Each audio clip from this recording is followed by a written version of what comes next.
ಹೊಸ ಬಟ್ಟೆ ತರಲು ಹೋಗಿದ್ದ ವಿದ್ಯಾರ್ಥಿ ದುರಂತ ಅಂತ್ಯ. ಚೀಲದಲ್ಲಿ ತುಂಬಿ ಕೆರೆಗೆಸೆದ ಸ್ನೇಹಿತರು. ರಾಯಚೂರು ಶಾಲೆಯಲ್ಲಿ ಬೀಳ್ಕೊಡುಗೆ ಸಮಾರಂಭ ಹಿನ್ನೆಲೆಯಲ್ಲಿ ಹೊಸ ಬಟ್ಟೆ ಖರೀದಿಗೆ ಸ್ನೇಹಿತರೊಂದಿಗೆ ಹೋದಾಗ ಬಾಲಕ ಕರೆಂಟ್ ಶಾಕ್ ತಗುಲಿ ಸಾವನ್ನಪ್ಪಿದ ಘಟನೆ ರಾಯಚೂರು ಜಿಲ್ಲೆ ಲಿಂಗಸಗೂರಿನಲ್ಲಿ ನಡೆದಿದೆ. ಗುಂಡಸಾಗರ ಗ್ರಾಮದ 15 ವರ್ಷದ ಕಾರ್ತಿಕ್ ಸಾವನ್ನಪ್ಪಿದ ಯುವಕ.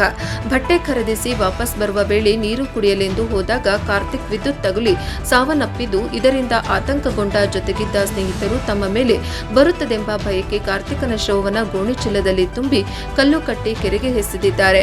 ಹೊಸ ಬಟ್ಟೆ ತರಲು ಹೋಗಿದ್ದ ಸ್ನೇಹಿತರು. ಶಾಲೆಯಲ್ಲಿ ಬೀಳ್ಕೊಡುಗೆ ಸಮಾರಂಭ ಇತ್ತು. ಹೀಗಾಗಿ ಸ್ನೇಹಿತರು ಸೇರಿಕೊಂಡು ಮಾರ್ಚ್ 9ರಂದು ಹೊಸ ಬಟ್ಟೆ ಖರೀದಿಸಲು ಬೈಕ್ನಲ್ಲಿ ಲಿಂಗಸಗೂರಿಗೆ ಹೋಗಿದ್ದರು. ಬಟ್ಟೆ ಎಲ್ಲ ಖರೀದಿಸಿ ವಾಪಸ್ ಗುಂಡಸಾಗರಕ್ಕೆ ಹೊರಟಿದ್ದರು.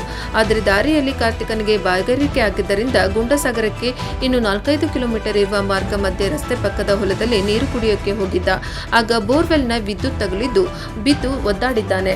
ಬಳಿಕ ಸ್ನೇಹಿತರು ಕಾರ್ತಿಕ್ನನ್ನ ಬೈಕ್ನಲ್ಲಿ ಕೂರಿಸಿಕೊಂಡು ಲಿಂಗಸಗೂರು ತಾಲೂಕು ಆಸ್ಪತ್ರೆಗೆ ಕರೆದೊಯ್ಯಲು ಮುಂದಾಗಿದ್ದಾರೆ. ಆದರೆ ಮಾರ್ಗ ಮಧ್ಯೆ ಕಾರ್ತಿಕ್ ಸಾವನ್ನಪ್ಪಿದ್ದಾನೆ. ಕಾರ್ತಿಕ್ ಮೃತದೇಹವನ್ನು ಕೆರೆಗೆಸೆದ ಸ್ನೇಹಿತರು.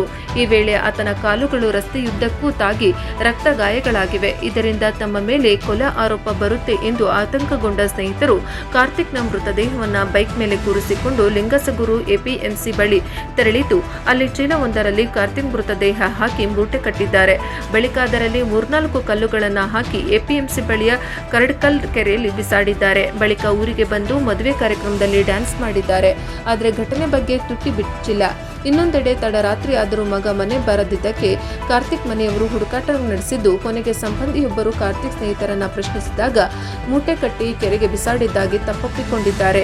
ಈ ಮಾಹಿತಿ ತಿಳಿದು ಕರಡ್ಕಲ್ ಕೆರೆ ಬಳಿ ಪೊಲೀಸರು ಭೇಟಿ ನೀಡಿದ್ದು, ಪೊಲೀಸರು ಹಾಗೂ ಅಗ್ನಿಶಾಮಕ ಸಿಬ್ಬಂದಿ ಶವಕ್ಕಾಗಿ ಕೆರೆಯಲ್ಲಿ ಹುಡುಕಾಟ ನಡೆಸಿದ್ದು, ಗೋಣಿ ಚೀಲದಲ್ಲಿ ಕಾರ್ತಿಕ್ ಶವ ಪತ್ತೆಯಾಗಿದೆ.